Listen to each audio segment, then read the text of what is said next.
panahon yun, si Jesus ay tumingala sa langit, nanalangin at ang wika. Amang banal, ingatan mo sila sa pamamagitan ng kapangyarihan ng iyong pangalan.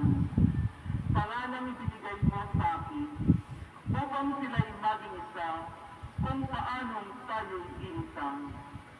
Habang kasama nila ako, iningatan ko sila sa pamamagitan ng kapangyarihan ng iyong pangalang ibinigay mo sa akin.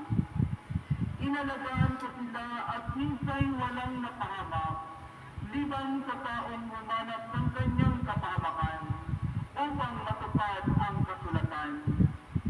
Ngunit ngayon ako'y papunta na sa iyo, at sinasabi ko ito, habang ako'y nasa sanlibutan, upang mapusto sila ng aking kagalakan, bibigay ko na sa kanila ang iyong salita, at kinapatan sila ng sanlibutan, sapagkat hindi na sila makasanlibutan.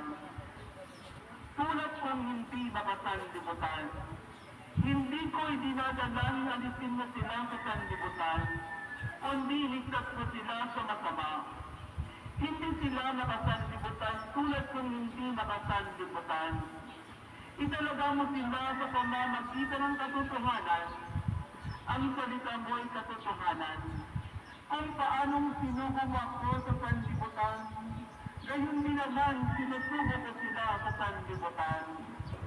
At alang-alang sa kanila, itinalaga ko ang aking sarili, upang may dalaga rin sila sa pamamagitan ng katotohanan.